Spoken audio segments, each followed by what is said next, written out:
Mesdames et messieurs, bonsoir et bienvenue dans votre journal local. À la une aujourd'hui, à la veille du 9e anniversaire de l'explosion de l'usine AZF, retour sur la catastrophe et sur l'actualité judiciaire. La deuxième édition de la semaine de l'écologie populaire a débuté en début d'après-midi sur les quartiers du Grand Mirail. L'UNICEF de Haute-Garonne cherche des bénévoles, des journées d'information et de sensibilisation sont organisées en fin de semaine. Et enfin, le festival Occitania ouvre ses portes aujourd'hui. Nous y reviendrons à la fin de ce journal. Et on commence tout de suite ce journal en revenant sur la catastrophe d'AZF. En effet, le 21 septembre 2001 à 10h18, un stock d'environ 300 à 400 tonnes de nitrate d'ammonium déclassé explose, entraînant la mort de 30 personnes, faisant 2500 blessés et de lourds dégâts matériels. 9 ans après, les familles des victimes attendent toujours le procès en appel. Jean-François Grelier, le président de l'association des sinistrés du 21 septembre, revient sur les commémorations et sur le futur procès. Demain, on fera comme on a fait tous les ans depuis 2002, depuis le premier anniversaire. On se rassemblera au rond-point du 21 septembre pour rappeler tout ce qui n'est encore pas réglé. Alors, en premier lieu, il y a évidemment le procès qui a débouché l'année dernière, en novembre, sur une relaxe générale, ce qui est évidemment complètement inacceptable pour tous les sinistrés de la catastrophe. Il y aura un appel dans un an exactement pour le 10e anniversaire de l'explosion et on entend bien faire valoir de nouveaux arguments pour cet appel.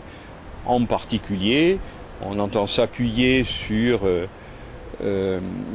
les arguments du tribunal qui ont clairement démontré que Grande Paroisse n'existait plus, que Grande Paroisse c'était un faux-nez de Total, et ensuite que la commission d'enquête interne avait dissimulé des preuves, la fameuse preuve qui manquait pour prouver de façon définitive l'erreur industrielle qui a conduit à cette catastrophe. La semaine de l'écologie populaire, ça commence aujourd'hui et c'est jusqu'au 30 septembre prochain. Le but est simple, échanger avec les habitants des quartiers populaires et les informer afin qu'ils puissent se saisir des problématiques environnementales. Pour cette deuxième édition, l'association Les Amis d'Averroès ainsi qu'un collectif d'associations du quartier du Mirail proposent d'aborder différents thèmes tels que les conditions de logement et de vie, les modes d'alimentation et leurs conséquences sur la santé ou encore l'exposition aux nuisances. Plus d'explications avec Eddy Bouderbala, le coordinateur de cette semaine de l'écologie populaire. L'objectif de la semaine de l'écologie populaire est donc une sensibilisation des habitants du quartier aux questions en fait des discriminations environnementales.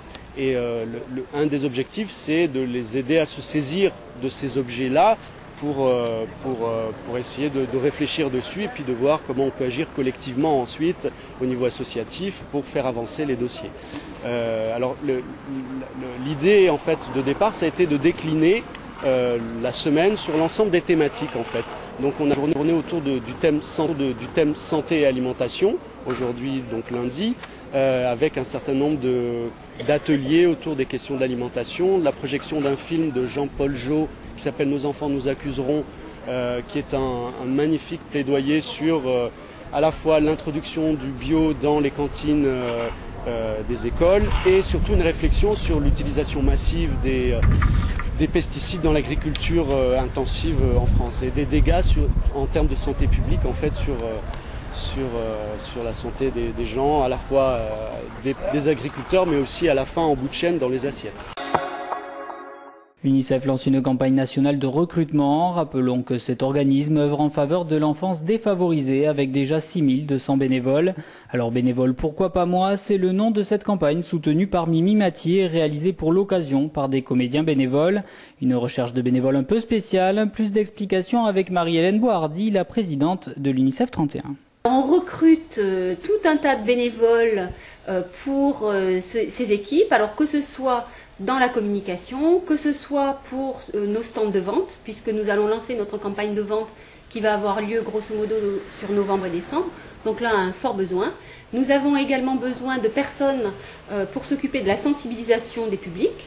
Également pour renforcer les partenariats que nous développons actuellement avec les entreprises. Donc des besoins très larges, des compétences variées et un maximum de personnes que nous espérons toucher, notamment grâce à vous.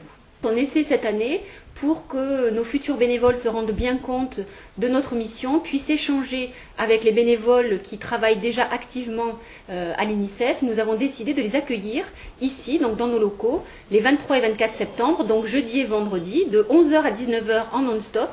Et là, ils seront reçus par des personnes qui savent de quoi ils parlent, puisque ce sont nos bénévoles depuis 6 mois, 1 an, ou voire des dizaines d'années pour certains. Je pense que quand on devient bénévole, c'est une relation d'échange, c'est du donnant-donnant.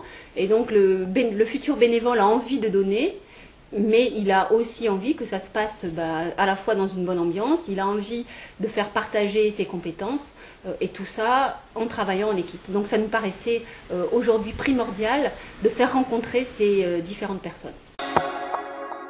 Le festival Occitania ouvre ses portes ce matin avec pour thème l'entre-deux-mers. Cette 11e édition étend sa traversée des cultures avec plus de 70 événements présents dans 24 villes. Entre poésie, théâtre, chansons, arts plastiques ou encore cinéma et littérature, ce festival favorise la création contemporaine occitane en offrant un véritable espace aux artistes.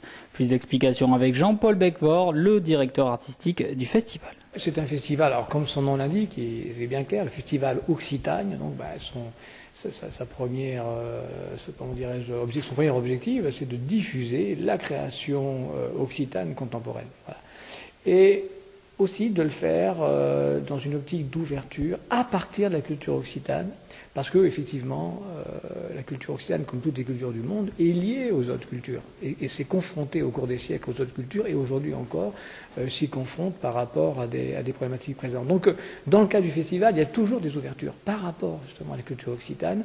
Cette année, il y a des ouvertures sur la culture catalane, les cultures maghrébines, culture arménienne, bretonne, et aussi des cultures d'Afrique, du Niger, du Cameroun, etc. Voilà, donc le festival, cette année, ça sera 85 événements. Parce que ça commence aujourd'hui, donc finalement, c'est 85 événements sur 5 semaines, sur 67 dates, dont 34 sont gratuites, pour plus de 2000 artistes et intervenants en tout genre programmés. Voilà, c'est la fin de ce journal. Merci à vous de l'avoir suivi. Dans quelques instants, on se retrouve pour l'invité du jour. Ce soir, c'est Emmanuelle Tergemina, la directrice du Centre d'éducation spécialisée pour déficients auditifs de Toulouse.